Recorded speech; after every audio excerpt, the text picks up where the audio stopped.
Hey YouTube, this is Nashtaters.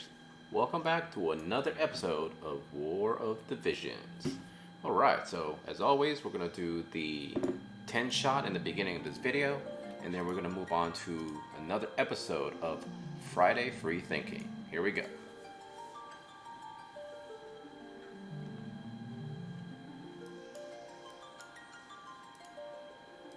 Boom, shakalaka.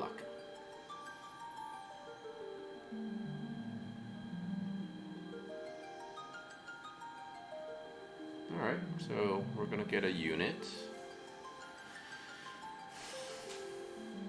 How many gold do we get? 1 gold.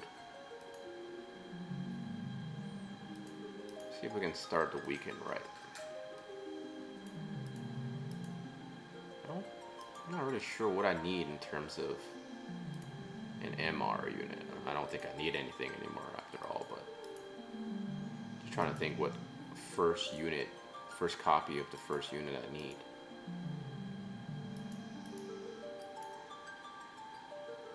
Alright, it's a gold. Sharpen concentration. Alright. Oh. Shoezelt. Seems like we're getting a lot of Shoezelt. So, looks like the streak has ended.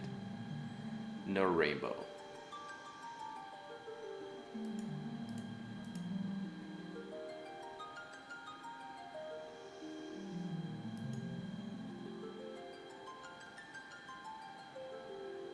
Alright, well, I guess I didn't get anything good this time, but it's all good. It's free, and hope you guys are getting some really nice units and vision cards.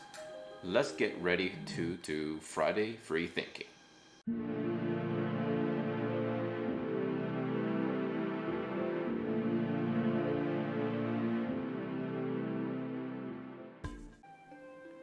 So the topic of conversation today for Friday Free Thinking is going to be premium units.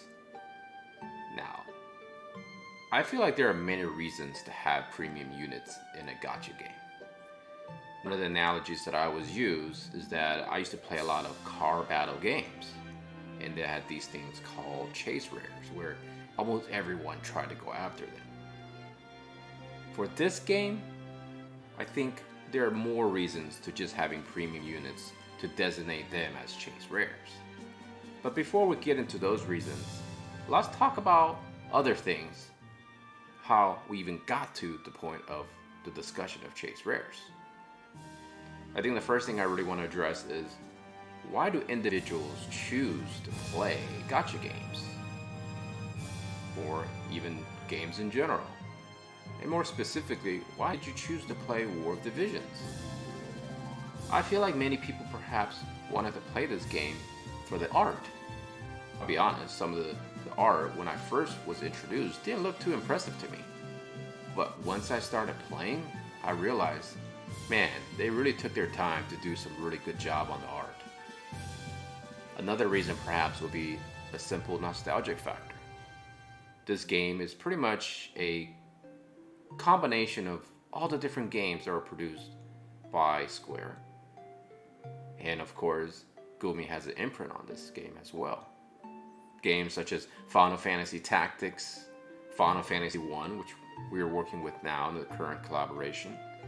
Or maybe in the future we can get such titles as Chrono Trigger, Legend of Mana.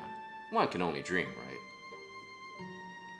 But end of the day, people love this game because it has characters from some of their beloved games from their childhood. Another reason why people might play games is simply just to kill some time.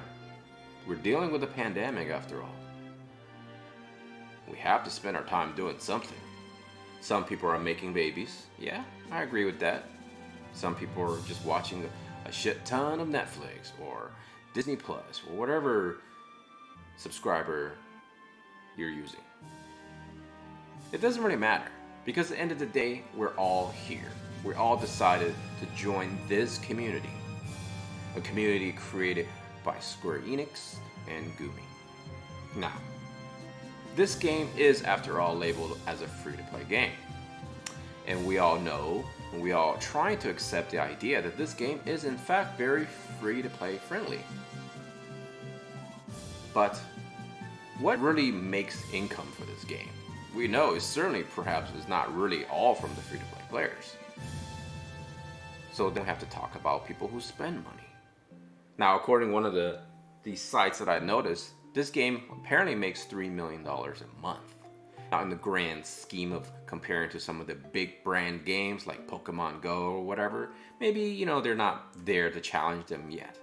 But clearly they have a very solid player base. And one thing I always strongly believe in is that the free-to-play formula is designed to attract players who actually want to play this game as a free-to-play player, believe it or not.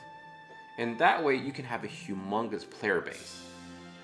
And hopefully from that humongous player base, you can get maybe a few percentage of people who are willing to spend a shit ton of money. But we all know that perhaps most of the money generated from these type of games, especially in this one, is through their ad revenue. And now we're getting things like the gem wall, as they call it, right? The free visual offer wall. And we all know that basically you have to go to different websites, maybe download different games and whatever. It's just a bunch of contracts signed with these two companies that's producing and publishing this game so they can create more money for themselves and more money for the other companies. All in all, that is the main reason why this game is created. It's not because of nostalgia. It's not because they want to wildly entertain you or take you back through a timeline of you feeling good about yourself. No. They created this game so they can make a shit ton of money. A money printer. A money generating machine. That's their goal. I pointed out the idea that when I was first exposed to Lucia, I made videos saying, look at that raid. This raid is clearly generated to promote Lucia. Look at those dueling maps. It's clearly designed to generate interest in Lucia. I received backlash saying, wow, this company is here not to do this and that. They're just trying to make money. And you know what? I never disagreed. I agree. This game is designed. Hell, all products on this planet are designed for the most part to create and to generate income. I don't know what the producers like to do. Maybe they like to collect a shitload of Beanie Babies. Maybe they like to indulge and swim in an ocean of caviar. Maybe they have some kind of fetish they want to continue. But they need money to do it. And from the base of it all, they at least need food, water, shelter, right? Maybe they have children. I don't know. Whatever the reason is, people have strong reasons to create products so they can make money for themselves and for others. And we do the same thing. I try to make money for my job, right? We need to have premium units. First and foremost, even though the majority of the player base are free-to-play players, we need to still cater to the whales. The pay-to-win players need to be entertained. If they spend tons of money, they can pretty much grab anything out of this game. They will most likely have their Pokédex already filled out. I'm a free-to-player and I have so many units that most people probably dream about.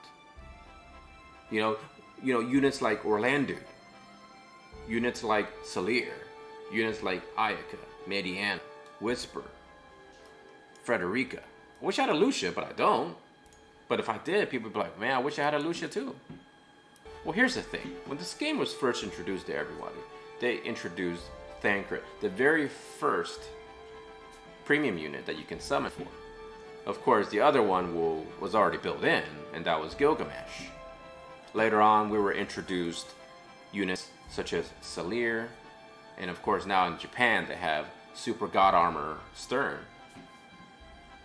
And there was this speculation when Final Fantasy Tactics was first introduced that Orlando, Thunder God Sid, if you will, was going to be a premium unit. Of course, that was quickly squashed because it was just people being stupid, creating false information. And perhaps some people even thought maybe, wow, what about like units like Frevia? Is she going to be a premium unit? Or maybe like all the collaboration units are going to be premium. People were scared. People were afraid that it will be impossible for them to get those units. But as it turns out, many of us have these premium units. So premium units is a necessity to keep the pay-to-win players' interest. Absolutely, I agree with that. Maybe it's a chase rare for free-to-play players, some of them anyways. I agree with that as well. When you get coffee, premium coffee. When you go get like a meal, oh man, this is our premium cut, our prime cut. It's kind of a way to get people to feel hyped, to get people to feel like, hey, there is a sort of a upper echelon of units that you can try to obtain and build and be godly. But you know what? Once you obtain those units and you take them out for a joyride, you realize, I could have just done this with another unit. End of the day, we need to feel like we're trying to accomplish something. There are people out there in this game who are grinding 16 hours a day. There are people out there fighting hard to climb up the PvP ladder or the arena ladder. There are people who are willing to dedicate, 20 hours a day with 4 hours of sleep trying to grind out the raids. People maybe picking up extra shifts to throw more money into this game, to summon for units, to get them to be limit broken 5, so they can try to do harder and better and stronger and faster and all that, right? We hear that all the time in life. But premium units don't change a whole lot for the majority of players in this game. It is a great trophy. Like, think of it as a trophy wife. Everyone wants a trophy wife or a trophy husband in the back of their minds, regardless of love or personality and all that. End of the day, we do still love how things look. And I for one, believe that strongly. We are creatures who like to window shop. We like goods. Now, put it this way. Everything has a perspective. Everything is relative. If I make $5 an hour, I'm most likely probably going to eat cheap food, right? Buy things that I can afford with my income. But as soon as I get a raise, what do? I go out and celebrate, invite all my friends, buy all this champagne, all this stuff. We celebrate. We love to celebrate. We are creatures of celebration.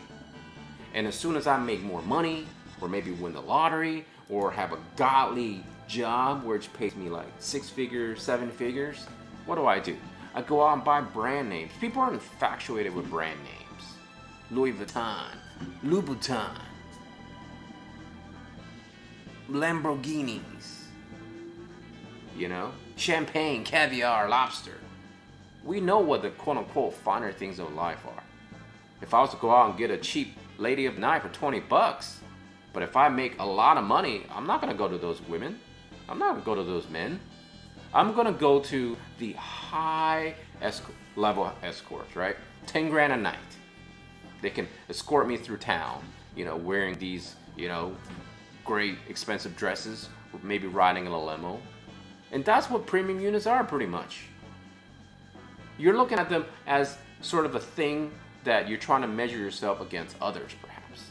People see your 3 premium units in arena like, wow, that guy or that woman or whatever must spend a lot of money, and they must be a badass in life. I think people think that way. I think people really do. It's sort of a status symbol, right? If you drove around a Lambo, you're going to get people to turn their heads. In my opinion, this is not a hero collector by any means of the imagination.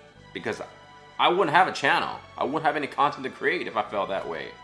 I strongly believe that most units, if not all units in this game, are usable and can be used in specific scenarios. So building any unit in this game is never going to be a mistake. All in all, I feel like if you guys agree or disagree, come and join this conversation. This is what Friday Free Thinking is all about. Put in the comments how you feel about premium units. I know there are other content creators who already talked about it, but I feel like I need to give you my input on it. And that's how I feel. Premium units are a necessity, and at the same time, if they removed them, it wouldn't harm the game. But currently, it does not harm the game. I think it gives a people sense of accomplishment if they actually finish building one. Will it really change anything for your account? Probably not, to be honest. Will it make you feel good about yourself? Perhaps, right? I think it can. It probably will. For me, I have Gilgamesh.